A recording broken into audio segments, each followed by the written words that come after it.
obviously specializes in conflict prevention, conflict transformation, and mediation, in social and environmental issues relating to extractive industries, family, commercial, workplace, and labor disputes.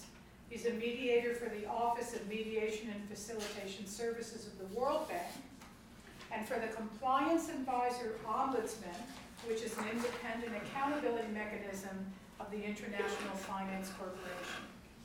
He's president of the Peruvian NGO ProDiálogo, did I get that right? And his focus is on teaching, training, research, consultancy on the analysis of social and environmental conflict, conflict prevention, transformation, consensus building, gender and dialogue processes. Ivan is a part-time professor at the Catholic University of Peru, and as you know, has an MA in International Relations, and is, of course, one of our own PARCCistas, as we call them. Really? Yeah, we do.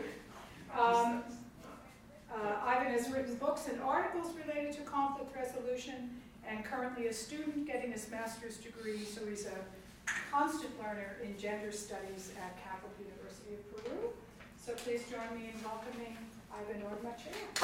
Thank you. Okay, thank you, Catherine. You're welcome, and please excuse me for running to the other Sure, conference. sure, thank you. Maybe before I start speaking, if you could briefly introduce yourself, say your name and your country and your maybe the program you are studying. Quickly, just. My name is Graciela Ijar. I'm from Peru. I'm doing the MPAIR, the joint degree here. Yeah. Okay, Graciela, thank you. My name is Patricia Azulo. I'm from Peru too, and I'm studying the MPA program. My name is Melissa, and I'm from the U.S., and I'm also in the MPAIR program. Welcome. Yeah, my name is Frank. I've been to Peru a couple of times, and that's why I wanted to see the program, both in 1990 and 1996. So it was before and after. Just visiting or? Yeah. Okay. Long time ago. Okay.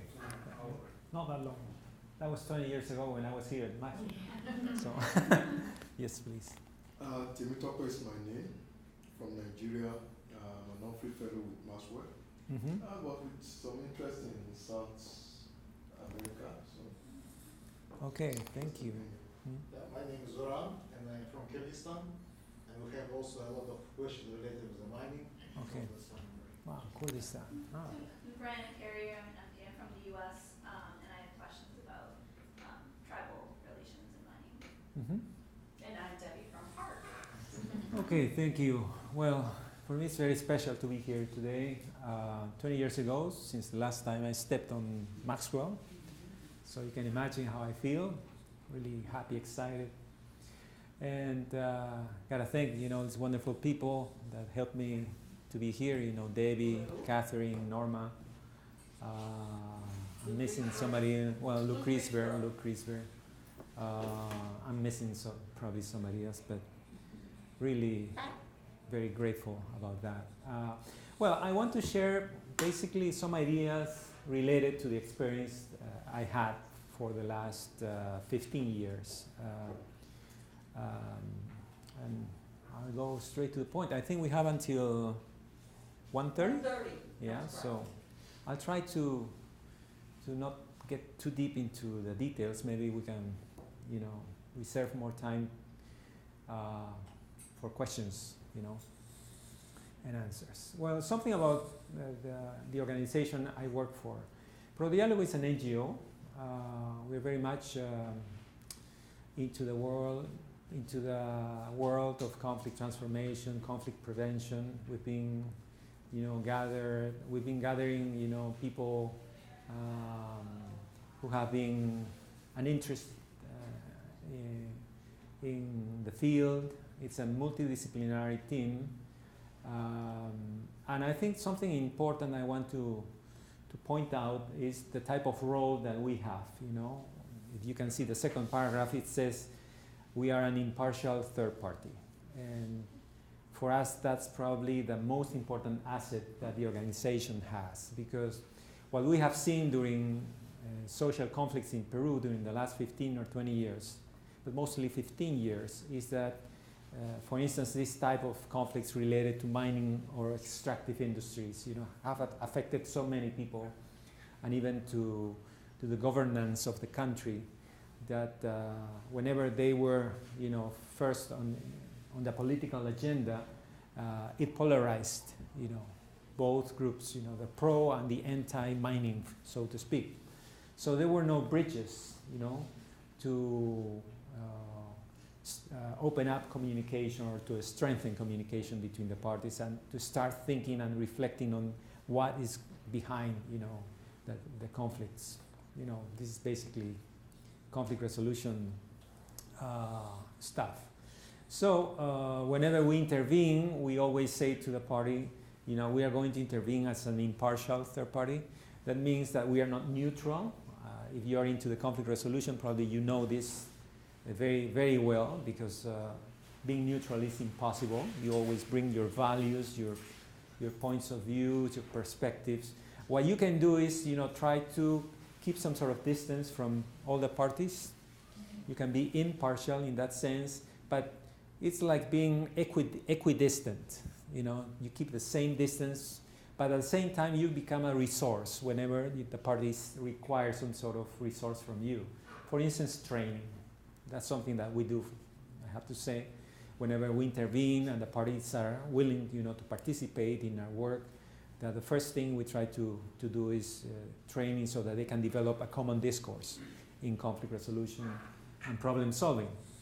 ProDiálogo is the result of merging of two previous NGOs, so we try always to practice what we preach.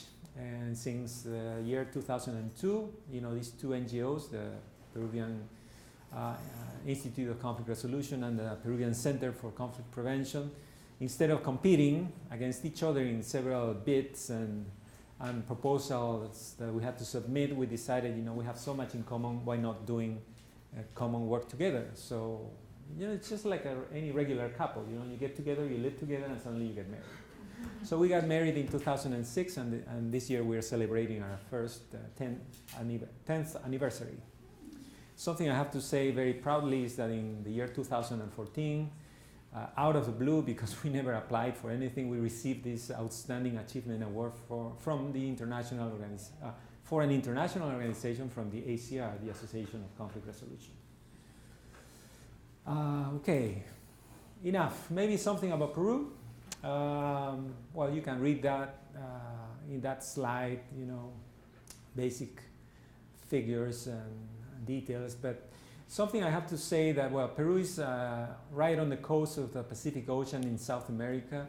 And if you see, Lima is the capital city. The total population is just about 30 million people, and almost 1/3 lives in the city. So you can see how centralized the country is. And basically from migration coming from the Andes and from the jungle. The interesting thing here about the coast, which is in yellow, is that the most populated and economically active cities, are along the coast. And the coast is basically a desert, crossed by several rivers, which at the same time create valleys from which we get, our products, for eating. The interesting thing is that those valleys have only 5% of the drinkable water that you can find in the country, and probably 65 or 70% of the population lives along that coast. So you see that water, there's a strong pressure on water, both on the coast but also in the Andes, where you have all these farmers living from agriculture. Okay, I want to mention some important information about the context so that we can get right into the case study. Well, in 1990, we elected a Japanese Peruvian, Mr. Alberto Fujimori, for a 5-year presidential term. Now I have to say that now we're in the middle of a presidential election. We finished what we call the first round, and Fujimori's daughter is running for the second round. If you don't know anything about Fujimori, well, let me tell you something about him. Well, he was constitutionally and democratically elected in 1990, but in 1992, he did a self-coup d'etat. So he closed the Congress, he closed the judiciary, the Constitutional Tribunal, because he didn't have a majority in Congress. He had really poor relations with Congress and the other political parties. So he decided it was time, to do several changes into the country, accumulating all the power there. So by 1993, as a way of, solving the political crisis, through the assistance of the Organization of American States and other international NGOs, there was an agreement among all the political parties, and a new constitution was written in 1993. And also that was the beginning of the writing of a new legal and political framework for the country. Peru adopted the Consensus of Washington policies. Don't know if you are aware of those policies, but basically neoliberal policies, that meant the aggressive privatization of public companies done by Fujimori's regime, and fostering any policies to attract foreign investments in order to speed up the economy. Unfortunately, Fujimori was involved in several scandals, corruption, violation of human rights. You have to remember that Peru had an internal armed conflict which started in 1980. The good thing is that in 1992, the two major terrorist groups' leaders were captured, and that was basically the end of what we call the beginning of the end of terrorism and armed conflict in Peru. But still, Fujimori got involved into corrupted practices, and also, as I said, violation of human rights. Fujimori is now in jail, sentenced by corruption and violation of human rights. And in the year 2000, he fled the country because, his main advisor was state, bribing, congressmen and judges and, you name it, all sorts of political leaders and important people from the government. So he fled the country, and after a year, we elected, democratically another leader, and so far we've been having like 3 governments under the new constitution and democracy. The important thing is that during this time, the beginning of the century, there was this boom of the price of commodities, basically metals. So let's just for you to see, for instance, this is, prices from the 1980s even, but if you focus on the year 2000 and up, for instance, the price of gold, it almost reached in 2011 the price of $2,000 an ounce. An ounce is 30 grams. And now the price has decreased dramatically. It's 1,237. But if you see the first 10 years, the price just went up and up. Same thing happened with copper. Here you can see the prices. These are in US cents. So if you see 500, it's $5 actually. But by the year 2011, it passed $4.50 a pound of copper. Now it's $2.18, so you can see the prices have lowered down. Silver, also in the year 2011, it almost reached 50% an ounce. Now it's $16. But you think about, the very first years of the century. Now we are going downhill. But anyway, what happened, during those years? According to the Ombudsman's office, the number of social conflicts started to increase. From the year 2006, I'm sure there were more than 82 conflicts. 2006 was the beginning of the social conflicts program in the Ombudsman's office, so they started to collect some data. But I'm sure there were much more than 82. But by the year 2009, you almost have 300 conflicts. Suddenly they decreased, but still you have more than 200, and it seems like there's like a plateau here, more than 200 social conflicts every year and every month in Peru. Most of these conflicts are related to the environment. Here you can see in the blue line. And again, they have increased steadily during the years. And the interesting thing is that you can also see the increase of investments on mining. Why? Because most environmental conflicts in Peru are related to mining. So mining was creating strong pressure on natural resources, and communities were not happy due to several reasons. We can talk about that later. And that was creating conflict. And in some cases, conflict was really violent. Here is just some data about how many people were dead or wounded in social conflicts during the last 5 years with the current presidential term from Mr. Ollanta. 59 people have died because of environmental conflicts or social conflicts in general, not only environmental. And more than 1,800 people have been wounded. So this is a serious matter. And actually, it's the second most important matter that have been identified in the political agenda for this new presidential campaign. How do we handle social conflicts? What do we do with them? That was one of the major questions. The good thing, though, in terms of economics, is that our GDP started to increase. I think the States was decreasing at the time, but we were, growing and growing. So at some point, people started to think, yeah, we are heading, we're going to become first world countries. But that's not true. So from the year 2003 to the year 2013, there probably an average was over 6% of growth in GDP annually. Now that's decreasing because the prices of metals are decreasing, and we are a main exporter of metals, copper, gold, silver. Something interesting too, the good thing about the increase of our GDP is that the figures on poverty decreased dramatically too. I remember the year 2000, it's not here, but in the year 2000, 52% of the national population was under the poverty level.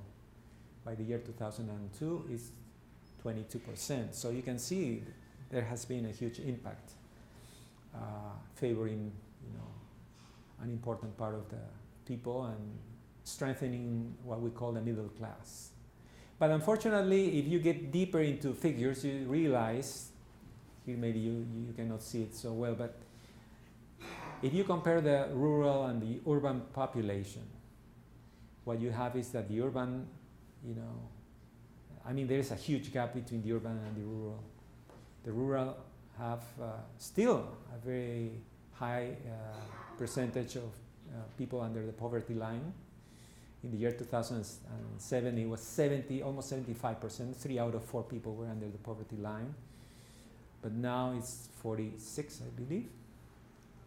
And in urban areas, it's only 15. So you see, still the rural areas are affected by poverty. Let's talk about the case. By the way, this is called the case Huachaca. If you have some time, maybe you can go into YouTube. You're gonna see how indigenous people, get together every one week, every year, to weave this rope bridge. This is the Apurimac Valley Canyon. So they use natural fibers to build this rope, and they build it. And this is custom coming from the Inca times. We use it as a way of expressing the type of work we do at home. We always try to weave bridges among parties in disputes. So anyway, the Constancia comes from a mining project It's actually located into a Quechua-speaking peasant community of Chilloroya in the upper highlands of Cusco, in Chumbivilcas province. 85% of its population under poverty level, as you can see. You know, the national figures and averages are great, but if you go into the local, you will see still high numbers of poverty. The altitude is about 1,400 feet, really high. I don't know how many of you have gotten that high in your life, but it's really difficult to breathe at the beginning. The local economy is based on agriculture and cattle, basically llamas and sheep. There was previous mining there, and something that I found really interesting in that local community is that the men were extremely masculine. How would you say that in English? Virile? Is that a word? Huh? Macho, whatever. Why? Because, for instance, having a horse in that local area, you know, it's a matter of prestige. It's a matter of sort of demonstration of how much money you have and power. And they have developed like, well, maybe this is not the best way to describe it, but it would be like cowboy festivals there. And as a way to prove their masculinity. Once every year they meet and they do that type of festival. But also whenever there are disputes among men and communities, sometimes they meet once a year in a specified community to have fist fights as a way of solving disputes. Communities they do about the same, although they are not fist fights, they're basically battles. And sometimes the people get killed. And so, you know, it was interesting to understand the way of thinking, because that's giving you the idea that whenever there are differences and conflicts, you are going to face somebody who is willing to win, to prevail over the other party, and even physically. Previous mining left several mining impacts in the territory. So this community was not, had some sort of bad experience related to previous mining because of impact in the environment. We were contacted by a junior Canadian mining company called Norseman at that time. Now it's Hat Bay. And after what we call the entering, which is the first stage that we always go through, both the mining company and the community accepted our participation. What I want to say here is that there are at least a couple of challenges here, because the first thing that you have to understand is that if we are, you know, if somebody wants to make contact with us and wants to have us as an intervener, sooner or later this issue of funding comes. I mean, who's going to pay for our work? This creates a sort of problem and a challenge. Problem because the ideal world would be that there is some sort of funding that you can go to, you know, in order to fund interventions from third parties. That does not exist. Such a thing is probably good in the ideal world. So somebody has to pay for that. And usually mining companies pay for our services. In some cases, local governments, in some cases the national government.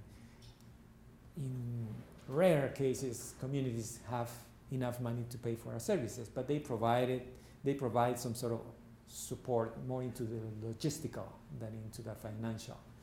The thing is, the question that comes though is, how can you try to be impartial if you are funded by one of the parties? And that becomes a huge challenge. Because what we do is, well, we have this problem, who's going to fund this thing? So the first thing we do is to share this with the community. And we, in a very transparent way, based on one of our principles, which is integrity, we tell them where the money is coming from. And we tell the company, okay, you're going to fund our intervention, fine, but we are not going to be your contractors. We don't work as your contractors. So even in the case of mining companies, for instance, they have very high regulations related to security, safety, community relations, health, and things like that. We can go through some of those processes, but we will never accept, for instance, any identification from the company, because that would be just too much. We always say, okay, we're going to work with you, but we want a sort of peer relationship with you. The same type of relationship that we have with the community. And we explain that to the community, we explain that to the company, and so far it's been working well.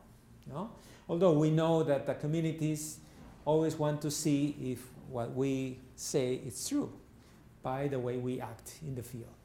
And so far I think it's proven successful how we deal with this. So that's probably the main challenge that we have to face at the beginning, and we try to learn about the local context. That's something very important. And for that we write what we call a baseline, something I believe that is very typical in this type of work. The second stage is what we call the assessment of the setting. You know, we do a map of stakeholders, and we try to understand what type of capacities they have for constructive management of conflicts and dialogue. We also want to understand the dynamics between the stakeholders, basically communities, local government, and the company. We identify conflict issues, hidden agendas, which are very common. And we try also to identify what spaces communities have, for instance, where they make decisions. Some of them are very informal. They can be a marketplace, they can be a community place, etc. What were the main issues for this in this dispute? You know, because when we were contacted by the mining company, the main problem for the company was that they were stuck with a community. They couldn't operate doing what they call exploration, which is a stage on mining that takes up to 4 years or more. And they were stuck because a couple of families from the communities were doing what we call artisanal mining. They were extracting some dirt and ground from the land, from their land, but which at the same time was part of the legal mining concession for the company. In Peru, if you want to start doing mining operations, you have to get what we call a mining concession given by the national government. Because according to our constitution, all the natural resources in the underground belongs to the national state. So here, right here, you have a major conflict based on culture and values, because for these communities who have lived there for their entire lives, when somebody comes and says, I have the right, to exploit or explore the natural resources in the underground, you have the right in the surface, they say, well, that's your interpretation, but try to do so without our consent, So you have a clash there between culture and the legal aspects. But anyway, in this case, the problem was that, and I think the company was acting in a very legalistic way. I didn't say this, but I'm a lawyer on paper. I never practiced. But it was interesting to see all these lawyers, trying to explain to us, their legal rights and how solid they were in their grounds. But we say, yeah, but how are you going to deal with the peasants, They don't understand that type of speech. You got to also, put on their shoes and understand what they think. So, it took time for them to understand and explore, some options. And on the other side, the community was very much interested in getting jobs, benefits, development projects on agriculture, and the fulfillment of previous agreements. There's something that it has become unfortunately customary in Peru, which is the signing of agreements. Even the state does that. Local, national, regional governments sign agreements with communities, but they don't fulfill the commitments. So that increases frustration and becomes another issue. Anyway, the interesting thing here is that we identify the issues, and now we had to start what we call the designing of this intervention strategy, which require a lot of planning, some sort of designing together with both parties. You can see the women there, voting, and some of the beautiful area there. And then we start what we call the implementation stage.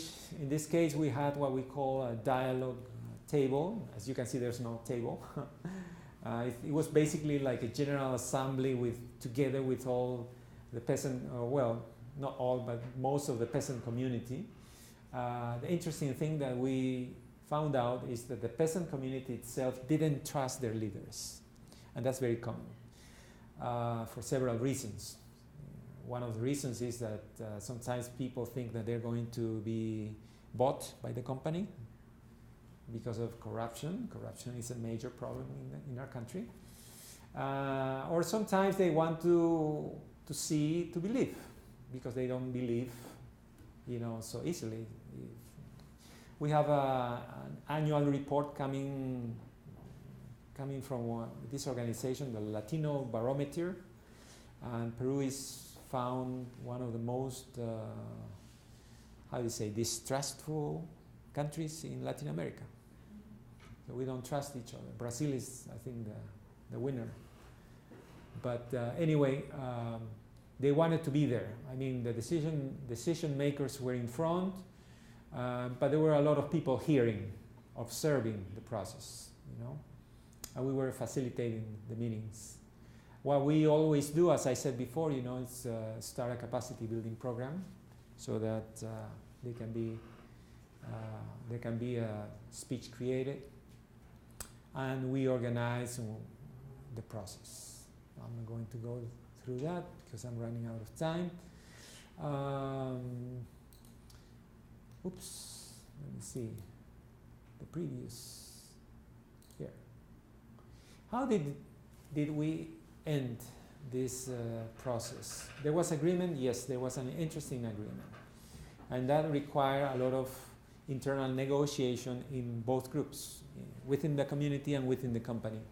Within the community, we had as an ally a woman who was in charge of community relations, and we explained to her that the only way to solve the dispute with these communities who were doing the artisanal mining was to provide some funding so that they can do this in a very formal and environmentally friendly way, because they were doing it in a very artisanal way without taking care of the environment and just making a profit for the two families. So we then told them that there were several examples of that type of agreement between mining companies and local communities. And also, after several months, because this takes months, actually the process took almost 2 years, several months, the community decided to start a program to formalize this mining activity under some conditions. For instance, they recognized also legal rights to do this mining. I mean, part of the concession was given to this community so that they can do this type of mining, under the condition that it could not be a large or middle scale activity, and that they were going to formalize all their processes. On the other hand, the community got some benefits from development programs, projects, and things like that. So, and also the community had to, deal with interests from these two communities, from these two families who were doing the business, related to extracting dirt to sell to other mining companies. At the end, the parties agreed on the main issues. And what I have to say is that I would not say that it was a successful process, because successful is, I think, it's just too ambitious. These are relationships that evolve over time, and at this time, I think both of them were happy. I think this is one of the four mining projects that have been developed during the last 4 years. Unfortunately, or fortunately, I don't know, there are several other projects that have not developed because of poor community and mining relationships. But still, the good thing is that they got into a good agreement. But every now and then, this type of relationship goes into conflicts, goes into tensions, and that's actually how how extractive industries and communities relate. I mean, don't expect that by just signing an agreement, everything is just perfect. It's just a process, ups and downs, goes forward, backwards. But still, they have a good, decent relationship, and they try to work their differences using dialogue as a process. And if you can read more and see actually the stakeholders, we have video, even with English subtitles, that you can see the Constancia case and 3 other cases. Here you have the links. So that's basically what I wanted to share. I don't know if you have any questions or answers.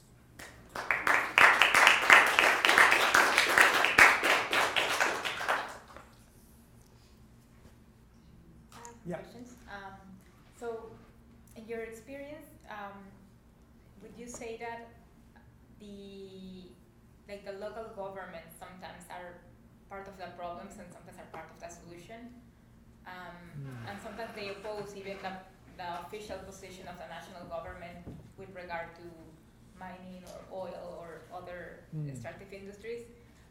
So, in your experience, is this because sometimes from what we receive from the news are these perspective from the national government that these local governments lack capacities, they lack this political will to enforce norms or agreements. So would you say that, so what is the main flaws that these local governments have in terms of prevention of social conflicts?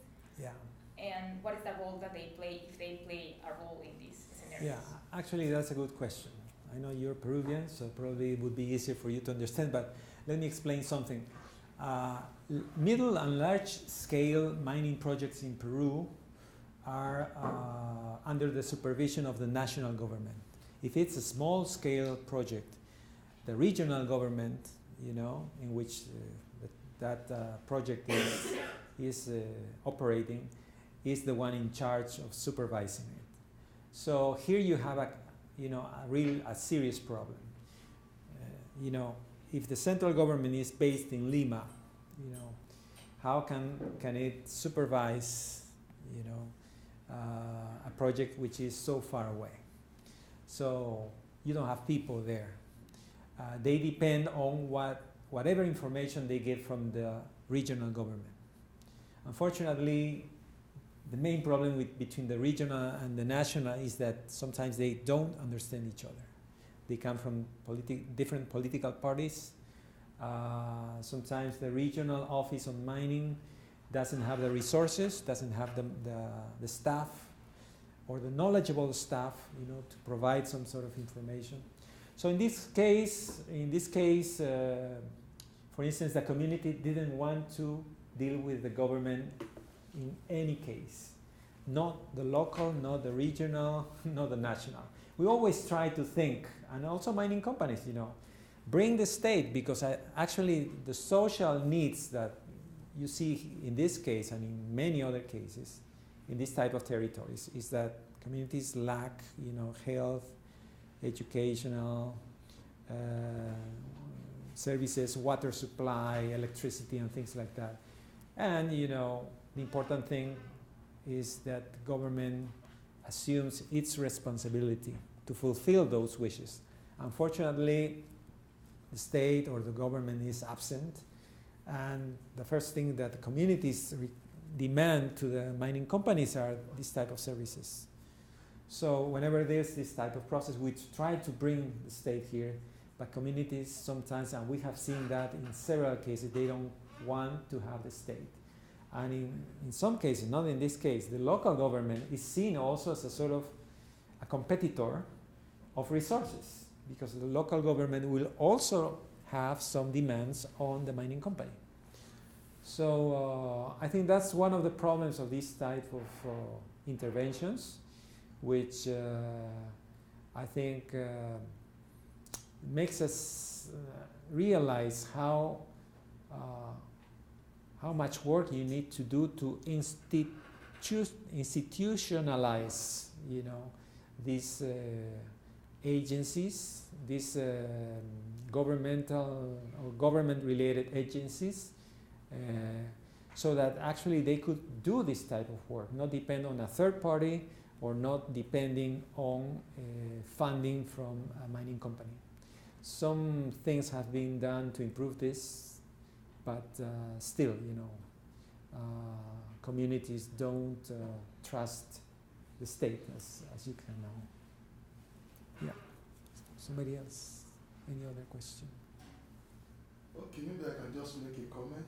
It's not a question. Okay, sure, please. But it fascinates me that we have similar problems. We don't have metals, but we have oil. Mm-hmm. And the government, the central government, owns all the land and the natural resources. And so there's always this constant fracas between the local community who have been displaced by oil exploration and the oil companies. The typical case is in the Ogoni region of the southeastern Nigeria, where they stopped Shell from exploring oil following the killing of one of their environmental activists years back. So for me, seeing this also happening in Peru and seeing the way it's being dealt with, one thing we lack in our part of the world is we do not have things like conflict management. It doesn't exist. Negotiating, it does not. Typically, what the oil companies do is to identify the tribal leaders and then introduce them into a corrupt system, bribe them, give them money, then suppress other people. But ultimately, it doesn't work, because ultimately people get to agitate. So for me, the role of conflict management, strategic negotiation, conflict resolution, it's very fundamental in this kind of situation. And for me, I hope this is a takeaway, back home. And I hope somebody will listen, and we can begin to look at alternative strategies for dealing with some of these situations. So thank you. Yeah, sure. What I would add to your comments is that I think Peru, and this is not only my opinion, but according to the United Nations Development Program, which has a regional office in Panama, Peru has a very important experience on what we call dialogue in the extractive industries field. And what I would say also is that on the one hand, we have very good experiences, maybe this is one of them, but we also have the worst experiences.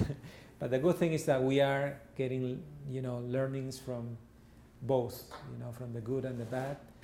And the national government and many regional governments have started some years ago, actually, to pay attention to the need to institutionalize dialogue as part of conflict management processes, not only this type of activities, but in any sort of social conflict. So I think if you want to get more into understanding how dialogue and conflict resolution works between extractive industries and communities, I think Peru is an interesting case. Mm-hmm. Yes, please. So I was just kind of curious Yes, please. Just because like the parties that you're working with, you have on one side maybe a larger, rich company, and then on the other side, like smaller, rural communities. So, I mean, as someone who's facilitating, do you ever kind of struggle with like maybe the lack of capacity or resources on one side, and how do you maintain neutrality in these situations? Yeah, well, good question. And I like that question also because it's related to one of the key things that we have to always reflect on. Actually, that's why we don't use the word neutral. We always use impartial. And if you see one of the videos that are right there, it's interesting because the lady who was in charge of the community relations office in the mining company said that, yeah, we heard about ProDiálogo because, you know, they do a good work, blah, blah, blah, blah. But at the beginning, we were not so convinced that they were going to be impartial. And that, for me, that was like eye-opening because, you know, you kind of think, well, if somebody is going to start a, you know, like a contract relationship, although we don't like to talk about contract, but to talk about a covenant or something like that, it's based on trust. But they wanted also, almost like the community, they wanted to see, to believe. And for us, I think it's good because whenever we go into an intervention, we want to work with all the parties. We want to identify asymmetries. And of course, the community is basically, most of the cases, the weakest party. Although it has some sort of power sources because they can block the roads and the whole thing stops. But if we find some sort of asymmetries or something that we believe is unjust, we stop the process and we try to deal with that. Because otherwise, you know, you are fostering a process that is unjust, and we don't want to do that. So for us, it's very important that our role is understood, and that's why many companies, after our first interview, have decided that ProDiálogo is not what they want. They want an advisor, 100% for them, to empower them. You say no, go to many consultancy firms. They'll be happy to have you. We do special work, to work together, have a good relationship with everybody. That's our policy. I have another question. So Another question, Gracie. No, please. so there's Yes. last week I think that in the jungle in Plus Petro, which is an oil company, the indigenous community took the facilities, and that has been happening a lot. I mean, I think that every year the indigenous community goes and take the facilities in order to like try to reach an agreement or something like that, because that's, I mean, that's their pressure mechanism, that's their power, you know. Yeah, that's But true. that happens every year. So, I mean, I know that there are several problems there. Like the environment is very damaged from several years ago, and the presence of the state is very weak as well. But I don't know. Are you aware that some of these initiatives are being taking place there, or what is the company doing? What is the state doing in that? Actually, when was that? I think that was a couple of weeks ago. If you check on the web page of there's an office on dialogue and sustainable development from the national government. They work on the field of dialogue and conflict resolution. They have published a book on dialogue process with the indigenous population in the Amazon river, Amazon basin related to this case. And it seemed that everything was working well, but you know, the case is so complex, and besides, you know, you have these oil spills every now and then, and that, you know, creates new issues on the agenda that I'm not really surprised that this is going on and on. I actually get really furious with this case because this has been happening for 50 years in the country. For me, it's basically a policy of racism against the indigenous peoples in the Amazon. So, I mean, I think there are a lot of things still to do, but the government, I think, needs more political will to implement the solution. And it's not. I mean, it's the end of this government. I don't know if they're going to do anything else. It's sad to say, but I think it's very racist. They could have done much better, 50 years with the same things going on and on. It's just sad. Okay, one question. Yes, please. This project has some influence to the environment. So, if yes, how the community agree with that influences? You're talking about this. Yes. Let me see. Well, I have to say something. Dealing with an industry such as mining or oil, it's always very controversial. Yeah. You have all these writings on extractivism, for instance, and post-extractivism, which is extremely critical on the way how natural resources are being exploited. Probably you've heard about the course of the natural resources, which is an explanation that says that countries with a lot of natural resources are cursed because instead of helping them to grow, they help sometimes the autocratic dynasties in power, maybe in the Arab world, maybe in Africa, or maybe undemocratic countries such as Venezuela, or maybe they support corruption and sometimes armed conflicts. What I have to say is that in Peru you have several types of discourses on this, but in this case the community was willing to reach an agreement with the mining company because they were very clear that as a way to improve their conditions of living, they have to relate to mining. Because, over 14,000 feet high, the 75% of poverty, absence of the state there. I mean, you have an investment of almost $1 billion there, so it was an opportunity for them. So they were not opposed. They are very much concerned about water. I think that has been worked well, but I have to say something too. I mean, even with the acceptance of a community, these industries are dangerous. Probably you have heard about this, the collapse of this dam of mining waste in Brazil, Mariana,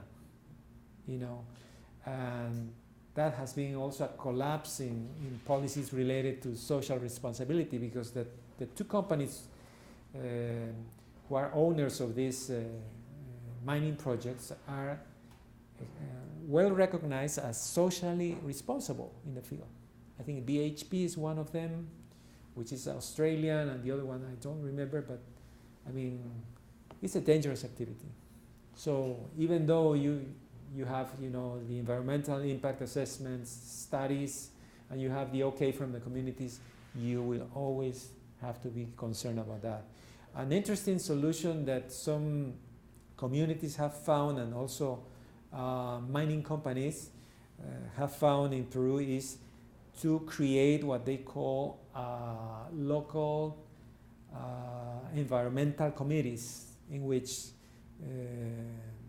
people elected from the community, together with the company, go through a process of monitoring the environment every now and then. So they write a protocol very clearly on how to proceed